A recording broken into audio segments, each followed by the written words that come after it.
Colors of the sunset. Walking the outback in search of a dream. Mystic Alchemist. Copyright 2021 Mystic Alchemist. Chapter 5. Colors of the sunset. Hold me still, Claire said. He had an arm over her and his face was close enough for their lips to touch again. You feel cold. Maybe we should dress.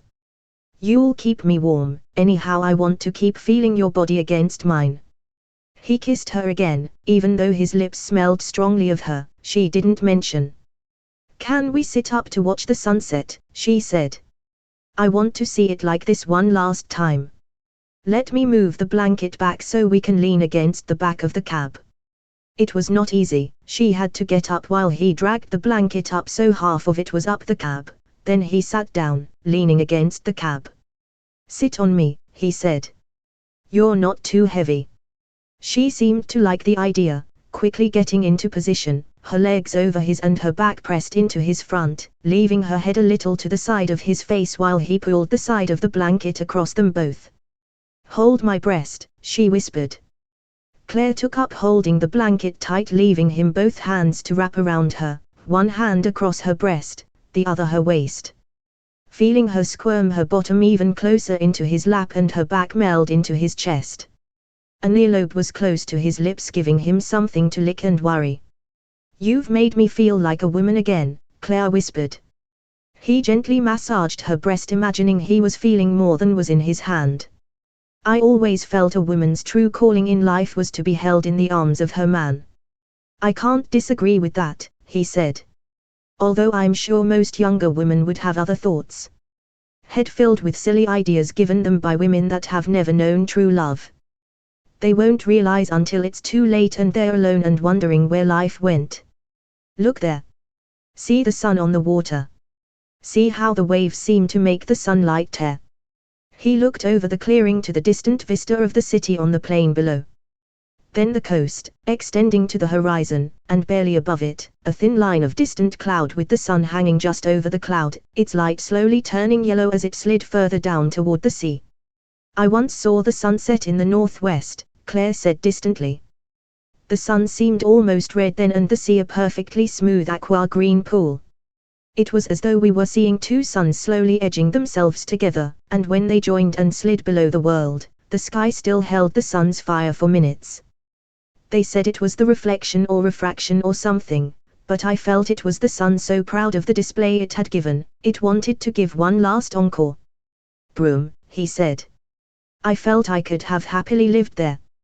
Half a day was not enough time. But at least you saw it. I only saw pictures.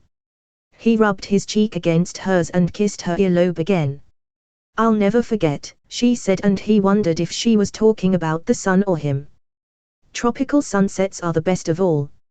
I've never been to the tropics, he said. You must, she said enthusiastically. You promised to follow your dreams. Head north, young man. That's what they used to say. Find your future in the north. That means you too. Don't forget your promise. He nibbled her ear a little more. You promised. I keep my promises, he said. Look at that orange on the edge of that line of cloud.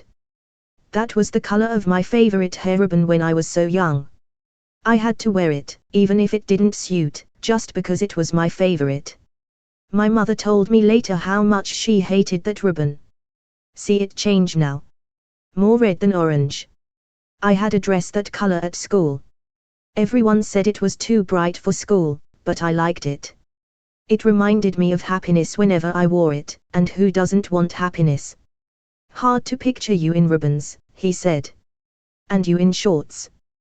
He squeezed the hand over her waist and pecked at her cheek as the disk of the sun began moving behind the line of cloud. See that grayish blue in that cloud? Even the sun's power can't brighten it. That color was my senior school time. Bland, disheartening uniform and bland, uninteresting lessons. I always promised myself that my children would never go to a school like that. At least I kept that promise. I don't know anyone that really enjoyed school. I did, until that school. See the gold through the cloud there? Those tiny gaps that the sun fills with its brilliant gold, so bright in the gloom that you can see nothing else. They're the holidays we had. Only a week at the beach, but that lasted all year. The golden sand to play in. Even when I was older, I still never lost the fun. I would pretend I was helping younger kids, but really I was still playing for myself. Sometimes I think they were the happiest days of my life. They never last for long, she said. He watched the golden flashes replaced by moving grey cloud. See that mauve there? Her hand holding the blanket released to point. Light mauve. Not that purple. I had a dress that color. Cost an arm and a leg, but it was worth it. Bridesmaid at Simone's wedding. Only ever got to use it that once. She's divorced years ago. We still talk about that wedding. Her kids are all gone. Life never runs how you imagine. He stayed quiet, holding her and feeling movement in her tummy. Promise me you'll follow your dreams. Promise me again. I promise, he said. I really promise. The sun set quicker than he thought, and though he felt she had more to say, she kept those thoughts to herself. The sun had fully gone, the world now bathed in twilight. Maybe we should dress, he said, even though I want to hold you to me forever still. There's something primal and human to be holding a naked body against yours in the dark. Feeling their breathing and hearing their heartbeat and touching them move against you. It's my dream, he said. My most secret dream is to hold my woman in my arms. To feel her and pleasure her and to make love to her and to know she is mine to hold and protect for all of time. Isn't that everyone's dream? Maybe they are too busy worrying about things that they forget their real dreams, he said, realizing what he had revealed and that she hadn't criticized. Until it's too late. Maybe we should dress. Would you help me? There was not much he could do, with her sitting on him. She did let go the blanket and reach out to the pile of her clothes against the side of the truck's tray, bringing them close. You do my bra. He did get to fasten the clips on the back and felt her chest to make sure they were in place, feeling her softness through the lacy material and feeling her leaning back into him as he felt her one last time. She stood up then, slowly and holding the back of the cab. Been sitting too long, she said.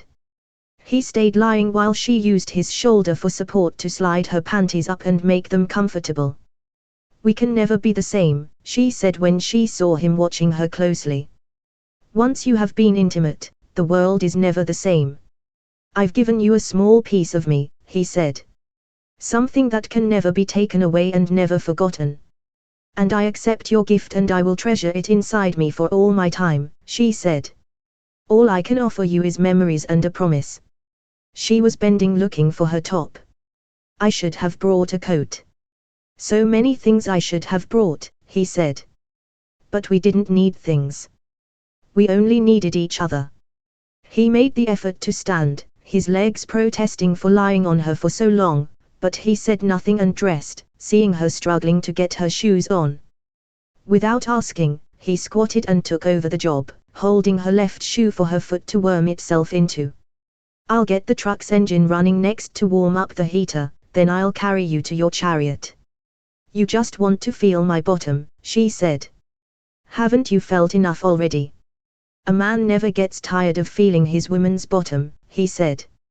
And other things, Claire said before he came close to her, an arm out to hold her bottom and the other to gather her back to him so he could hug her to him while he kissed her one more time. If it wasn't so cold I would undress again, she said when they were eye to eye.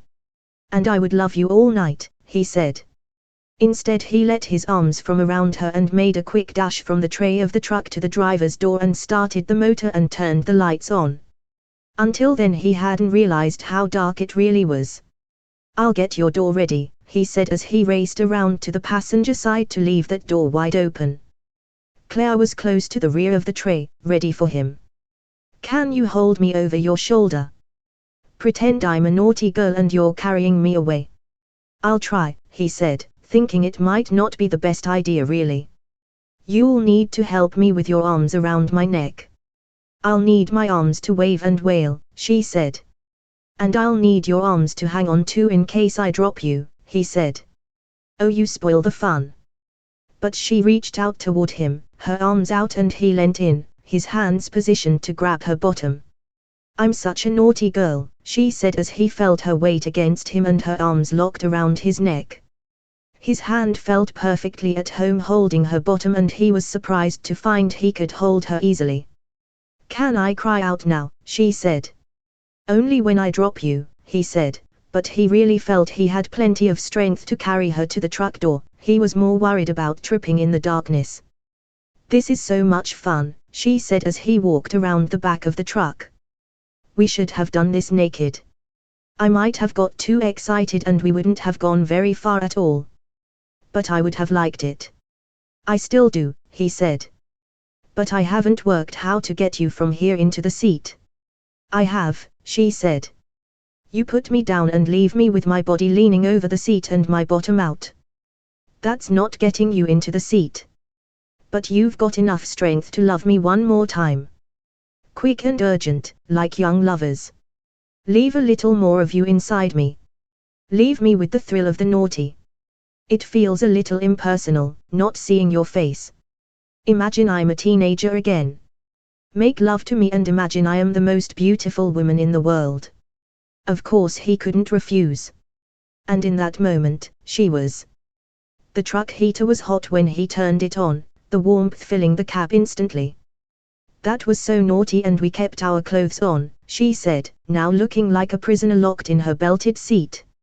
I know you enjoyed it. I didn't remember our clothes being on, he said. On, but down a little. Same difference. It was good, he said. And I got to look at your bottom as well as feel it. Was it like you imagined? Better. I bet you say that to all the girls. Do you remember the way we came here? I thought you did. Looks like I'm lost in the dark in the cold windy hills with nothing but a strange man that wants to feel my bum.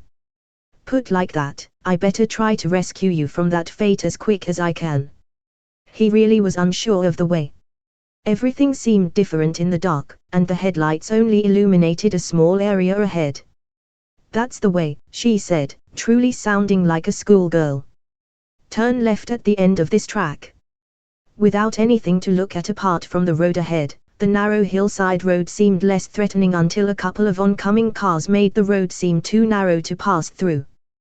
Back into the city proper, his sense of direction improved, but it needed all his concentration to decide if he was on the best way. Not until he was close to where he knew did he relax enough to glance over at Claire. Not too far now, he said. Part of me wants to keep driving and never stop. Leave the world behind, he said. And make a fresh start at life, she said. Remember you promised. I remember. I need to ask you one last favor. Of course, he said. Where do I take you? That hospice across from the park. There was not enough warmth in the truck's heater to prevent the chill that filled his body. He knew that place, so he knew where not to look. Walk past quickly with eyes averted, those inside already without light in his eyes. I know part of you suspected, but you always dreamed of a bright future and you hoped. I still do, he said. The cancer is too bad. You felt my body. You touched more of my body than any doctor and with a tenderness no surgeon would have, but that can't change my future. Promise me one last thing. Promise me you will let me go. Remember me as I was today and don't try to see me again. Let me die with our last day together. Do that for me. I promise, he said softly. I don't want to, but I will. I don't want to either, but I know it's better to have a happy memory. They were close now.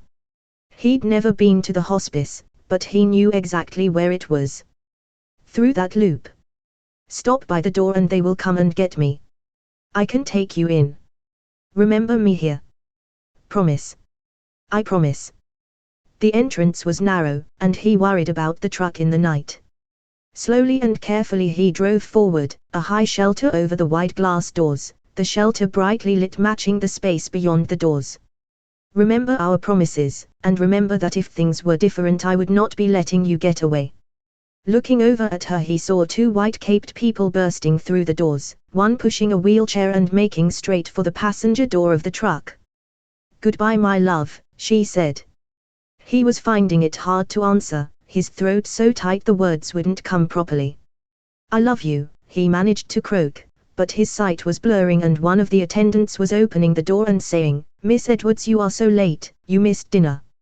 "I'll try to find you something from the kitchen, dear. Let me get that buckle, then we can lift you down to the chair." Claire was saying nothing, letting the staff treat her as helpless, both of them lifting her into the wheelchair, then one fussing to get her feet onto the metal footplate they had lowered, the other keeping a running patter. No one looked at him. No one asked her what she really wanted. Part of him knew they were only doing what they thought best, but another part of him wished he had drove them both away from this place as fast as he could.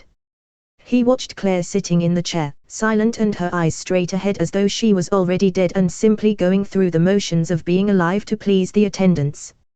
He never saw her eyes again, only the back of her head as the two in white pushed her into their lair. He had to get out to close the door they'd left open, then somehow he drove to his own apartment, but later he couldn't remember doing it. The leftover picnic things he placed in the fridge, then he stripped and got into his bed alone as always, and let the day wash over him. He wanted to weep for the loss of the one woman he felt was his soulmate. He wanted to curse for the cancer that was taking her from him. And he wanted to rage for the way Claire had been treated. But in the end he lay numb with only his cuddle pillow to hug his chest while he remembered the warmth of her bare flesh against his and the thrill of kissing her lips as he held her so close.